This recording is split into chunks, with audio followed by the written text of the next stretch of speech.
வணக்கம் மக்களே! இப்போ ரீசென்ட்டா ஒரு வீடியோ பயங்கர வைரலா போயிட்டுருக்கு. என்ன வீடியோன்னு பார்த்தீங்கன்னா, ஆக்டர் ஸ்ருதி நாராயணன் இருக்காங்க பார்த்தீங்களா? "சிறகடிக்க ஆசை" அப்படின்னு சொல்லிட்டு ஒரு சீரியல்ல கேரக்டர் ரோல் பண்ணிட்டுருக்காங்க. அவங்களோட வீடியோ இப்ப பயங்கர வைரலா போயிட்டுருக்கு. இது ஒரு பேசும் பொருளாவே இருக்கு. என்னன்னு பார்த்தீங்கன்னா, அவங்க ஒரு ஆடிஷன் குடுத்துருக்காங்க. ஆடிஷன்ல ஒரு நியூடா வீடியோ கால் பண்ணி பேசிட்டு இருந்திருக்காங்க. புரொடியூசர் இத காட்டு, அத காட்டு. புரொடியூசரா இல்ல யாருன்னு தெர்ல. அவங்க இத காட்டு, அத காட்டுங்கிறாங்க. அவங்க ஆட்டோமேட்டிக்கா காமிச்சிட்டு இருக்காங்க. அந்த வீடியோ லீக் ஆகி பயங்கர ஒரு வைரலா போயிட்டுருக்கு.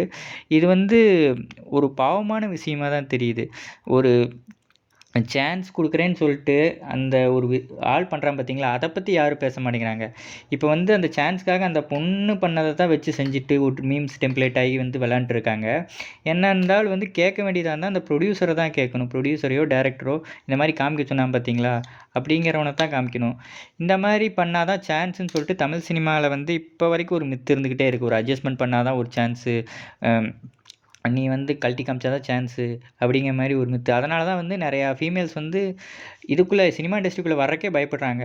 இந்த மாரி ஒரு வீடியோ வரும்போது இன்னும் கேர்ல்ஸுக்கு ஒரு பயப்படுற மாரி ஒரு விஷயமா தான் இருக்கும். நீங்க இந்த வீடியோவ பத்தி என்ன நெனைக்கிறீங்க? அப்படின்னு சொல்லிட்டு கமெண்ட் பண்ணுங்க. அதுலயும் ஒரு சிலர் இருக்காங்க. போயிட்டு லிங்க் குடுங்க, லிங்க் கிடைக்குமா? அப்படின்னு சொல்லிட்டுலாம் நெறைய பேர் கேட்டுட்டு இருக்காங்க. அதெல்லாம் பார்க்கும்போது இன்னும் பாவமா தான் இருக்கு. நம்ம வீட்ல ஒரு அக்காவோ, தங்கச்சியோ இல்ல நம்ம ஃபேமிலில யாரோ ஒருத்தவங்களுக்கு இந்த மாரி நடந்திருந்துச்சுன்னா, இப்படித்தான் எல்லாரும் ரியாக்ட் பண்ணுவாங்களான்னு தெர்ல. இந்த சொசைட்டிய பார்க்கும்போதே பாவமா தான் இருக்கு. நீங்க இந்த வீடியோ பத்தி என்ன நெனைக்கிறீங்கன்னு சொல்லிட்டு கமெண்ட் பண்ணுங்க.